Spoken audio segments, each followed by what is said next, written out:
Let me ask you a question. It is a simple question, but one that may unravel everything you think you know about the world. Do you believe the trade war between the United States and China is a genuine conflict? Do you believe it is an inevitable clash between an incumbent superpower and a rising challenger? Or have you ever felt a sliver of doubt, a nagging sense that you are watching a performance, a grand piece of theater staged by the same set of directors, all for the purpose of herding us towards a predetermined outcome? The story we are told is clear, concise, and broadcast on every screen, 24 hours a day. It is the official narrative, the one handed down from Washington and Beijing, echoed by cable news anchors and printed in the headlines of every major newspaper. On one side, we have the United States, the defender of the post-war liberal order, fighting to protect its national security, its intellectual property, and what remains of its industrial base. We see the stern faces of politicians on podiums speaking of unfair trade practices, currency manipulation, and the existential threat of a technologically advanced authoritarian state. They form alliances like the Quad, presenting a united front of democracies against an aggressive challenger. It's a compelling story of good versus evil, of freedom versus control. On the other side, we have China, the nation casting off a century of humiliation to reclaim its rightful place in the world. Its leaders speak of a shared future for mankind, of economic development and sovereign integrity, all while challenging the US dollar-dominated system that has governed the globe for generations. Their narrative is one of national pride, of righteous ambition, and of pushing back against a declining empire that seeks to contain its rise. It's a perfect conflict, a global drama with two clear protagonists, each with a believable motivation. It justifies every headline, every tariff, every military budget increase. It explains away the rising prices at the grocery store and the broken supply chains that leave shelves empty. It is a neat, tidy box in which to place all the world's anxieties. But does this script, this official story, hold up to scrutiny? Have you ever stopped to ask the questions that are never raised on the nightly news? If China is truly America's greatest adversary, its most dangerous economic and military rival, why have Western corporations, guided by the largest asset managers in the world like BlackRock and Vanguard, poured trillions of dollars into China's markets over the last decade?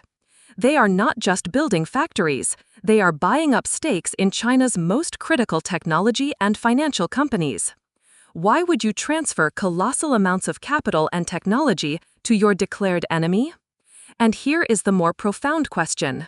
In this supposed epic clash of ideologies, this battle between Western capitalism and Chinese communism, why are both sides sprinting towards the exact same solution for the future of money? Both the U.S. Federal Reserve and the People's Bank of China are in advanced stages of developing central bank digital currencies, or CBDCs. The architecture is nearly identical, a centralized, programmable currency controlled directly by the state, where every single transaction can be monitored, tracked, and, if necessary, frozen. They are not racing in opposite directions, they are racing toward the same finish line. This is where the official narrative collapses under its own weight. It ceases to be a logical explanation of world events and reveals itself for what it is, a distraction, a smokescreen. The truth is far simpler and far more disturbing. This is not a war between the United States and China. It is a carefully managed demolition of the existing global system, orchestrated by a global financial elite that stands above national governments. They have no allegiance to any flag. Their only allegiance is to power, profit, and control. They are using the military and economic might of both America and China as a battering ram to shatter the old world order, the one based on free market globalization, individual savings, and relative anonymity in commerce, to clear the ground for what comes next. This is a controlled burn of the global economy. The trade war, the tariffs, the national security rhetoric, these are not measures of protection, but tools of destruction. They are designed to intentionally break supply chains, to generate crippling inflation, to create scarcity and chaos. It is the classic strategy of problem-reaction-solution. They create the problem, economic instability and geopolitical tension. They wait for the public reaction, fear, uncertainty, and a demand for leaders to do something. And then they offer their pre-packaged solution, a new financial architecture, a great reset, built on the foundations of central bank digital currencies and universal digital identity. A world of perfect control. A global digital prison where dissent is not just silenced but made financially impossible. The politicians you see on your screen are merely actors. They are the public faces of this grand theater, reading the lines they have been given, waving their respective flags to rally their populations against a manufactured enemy. But the enemy of the American people is not the Chinese people. And the enemy of the Chinese people is not the American people. The enemy of all free people is the small, unelected cabal that writes the script for them both. To understand who the true directors of this play are, we must pull back the curtain. We must ignore the stage and look into the shadows of the wings, into the soundproof boardrooms of global finance, where the real decisions are made. And that is precisely what we are about to do. To see the directors, you must turn your gaze away from the brightly lit stage of geopolitics. Forget the faces on your television screen, the presidents and prime ministers reading from their teleprompters. They are performers, skilled at delivering their lines, but they do not write the script. The real power operates in the quiet, carpeted boardrooms where nationality is a fluid concept, and the only flag that matters is the one printed on currency. Let us speak of the architects. Let us name them. We are not talking about politicians who serve a 4-year term. We are talking about permanent institutions. Look to the leadership of BlackRock and Vanguard, the two largest asset managers on the planet. Together, they form a hidden monopoly, an empire of financial influence so vast it is difficult to comprehend. Now, ask yourself a simple question that the media will never dare to pose. Who is the largest shareholder in the American tech giants that are supposedly threatened by China? Companies like Apple, Microsoft, and Google. It is BlackRock and Vanguard. Now ask the second, more revealing question. Who are the major foreign investors owning colossal stakes in Chinese behemoths like Tencent, Alibaba, and PetroChina? Again, it is BlackRock and Vanguard. Do you see the grand absurdity of the play now? The official narrative asks you to believe that these entities are engaged in a vicious economic war with themselves. It is a lie. This is not a conflict. It is a meticulously managed portfolio. They are the invisible hand on the chessboard, moving both the white king and the black king, creating the illusion of a struggle while they steer the entire game toward a predetermined checkmate. The trade war is not a battle between America and China. It is a business plan executed by the people who own both. These financiers are not acting alone. They are the muscle, but the brain, the ideological core, can be found in the alpine tranquility of Davos, Switzerland. Here, the World Economic Forum, under its high priest Klaus Schwab, has been openly publishing its vision for years. They call it the Great Reset. They are the ones who famously declared, "You will own nothing and you will be happy." This was not a prediction, it was a statement of intent. For years, they have preached the gospel of stakeholder capitalism and public-private partnerships, a benign-sounding term for a merger of corporate and state power, creating a system of control accountable to no one but its own architects. Now, understand the tools of this demolition. The tariffs and trade restrictions sold to the public as a shield to protect domestic jobs are, in fact, a sledgehammer. Their purpose was never to bring industry back home. It was to systematically shatter the global supply chains that underpinned the old world of consumer abundance and affordability. They calculated that a precise and sustained attack on these logistical arteries would create the perfect conditions for their next phase, inflation and scarcity. Inflation is not a bug in their system, it is the primary feature. It is a weapon. It is the most effective and insidious tool ever devised for a mass transfer of wealth.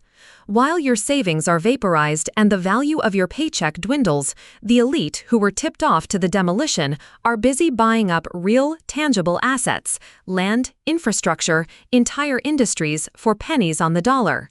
The chaos you see on the news, the empty shelves and soaring gas prices, is not an unfortunate consequence of geopolitical squabbling. It is the intended outcome. It is the controlled demolition of the global economy, designed to level the existing structure and clear the ground for their new construction. This is the diabolical genius of the problem-reaction-solution model. They engineered the problem, a broken, inflationary economy, and a world teetering on the brink of conflict.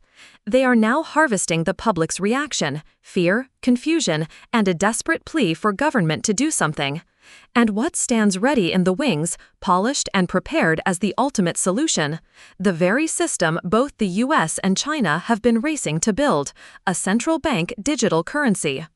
They will sell it to you as a marvel of convenience and security, a way to receive stimulus payments instantly, a way to fight financial crime and stabilize the system. But do not be fooled by the marketing. A CBDC is not simply digital money, it is programmable money. It is a system of absolute control. Imagine a world where your money is no longer truly yours. A world where every single transaction you make is recorded on a central ledger. A world where the authorities can, with the flip of a digital switch, freeze your assets, limit what you can buy, or even make your money expire if you do not spend it in a way they approve of. This is not a conspiracy theory. It is the openly stated capability of the technology they are building. It is the digital prison being constructed all around us, disguised as progress. This is the endgame of the trade war. It was never about making America great again, or about the Chinese dream. It has always been about the systematic impoverishment and subjugation of the middle class in all nations. It is an assault on your personal sovereignty, designed to make you more dependent, more desperate, and ultimately more compliant. They are demolishing the old house not to build you a better one, but to force you into a perfectly monitored, centrally controlled digital tenement from which there is no escape. The price of this manufactured conflict is not paid in tariffs or stock market points. It is paid with your freedom and the freedom of your children. The plan has been laid out. The tools of economic destruction have been deployed.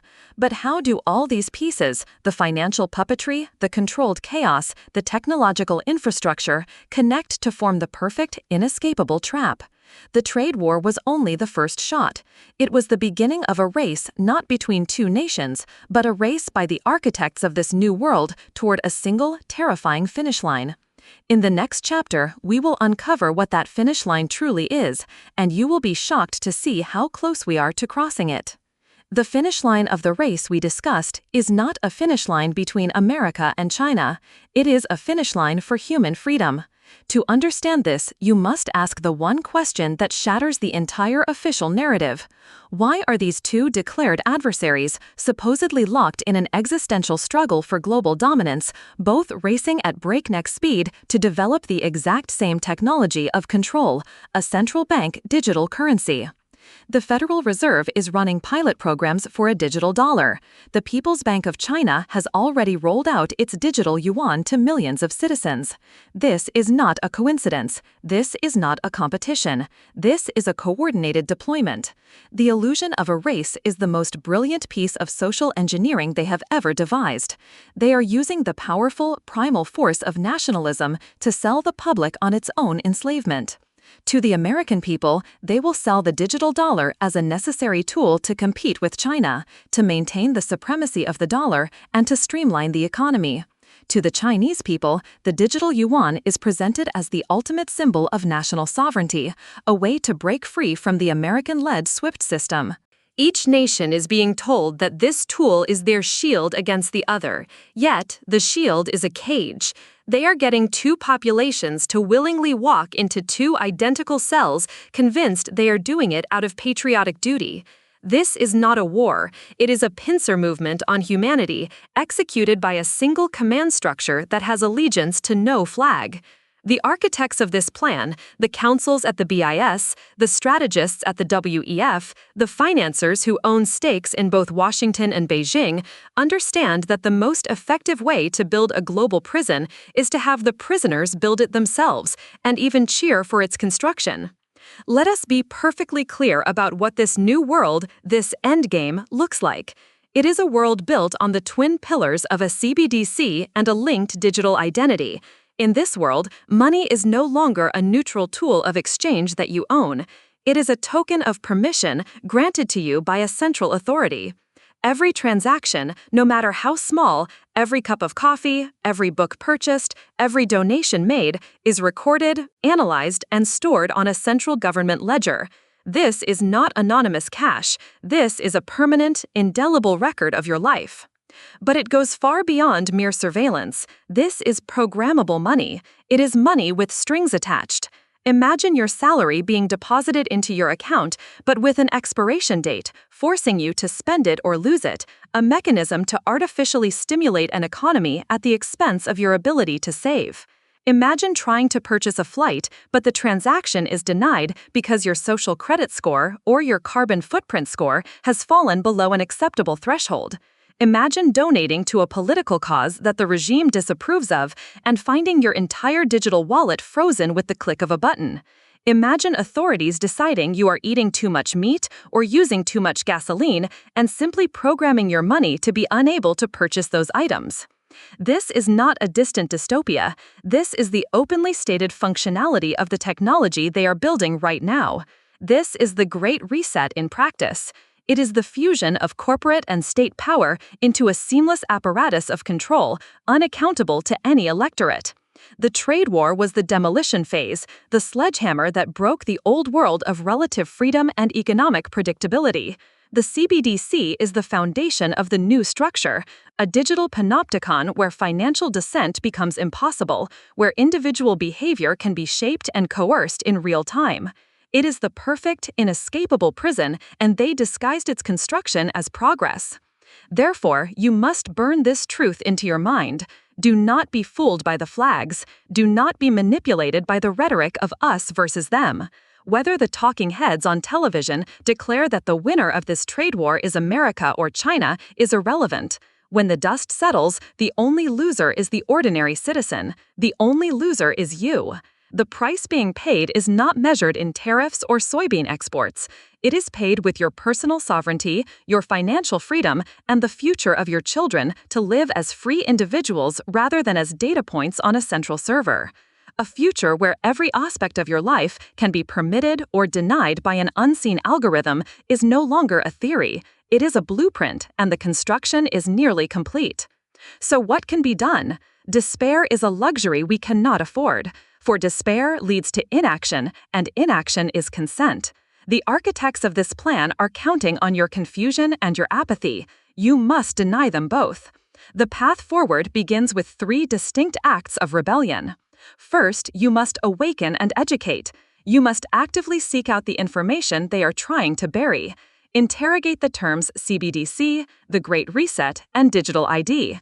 Do not accept the sanitized definitions offered by the mainstream media. Dissect the white papers published by the central banks and the WEF themselves. The entire plan is hidden in plain sight, written in their own bureaucratic language. To learn their language is to understand their strategy. This is your first duty. Second, you must build autonomy. You must deliberately begin to insulate yourself from the system they are building. This means diversifying your life away from the purely digital and centralized. Think in terms of real, tangible assets that cannot be frozen by a keystroke. Think in terms of local communities, building networks of trust and mutual aid with the people around you. Develop skills that have value in the physical world, skills that cannot be outsourced or automated. In an age where they want you to own nothing, your goal must be to build a foundation of tangible sovereignty that you and your family can stand upon. Build your ark before the rain starts. Third, and most importantly, you must spread the truth. You must become a node in the network of human consciousness that is fighting back. Break the official narrative, share this information, have the difficult conversations with your family and friends. Help them see past the manufactured division. The greatest lie they ever told was that your neighbor who holds a different political view is your enemy. Your enemy is not the citizen of another country, struggling under their own regime. Your true enemy is the small, globalist class that profits from creating conflict between us all, in order to impose a system of control that will enslave us all. They have deployed the weapon of economic warfare to break our supply chains and justify their solution. But the CBDC is a cage that people must be forced into. What tool will they use for that? What next great crisis will be rolled out to create the fear and desperation necessary to make the public beg for the very system designed to imprison them?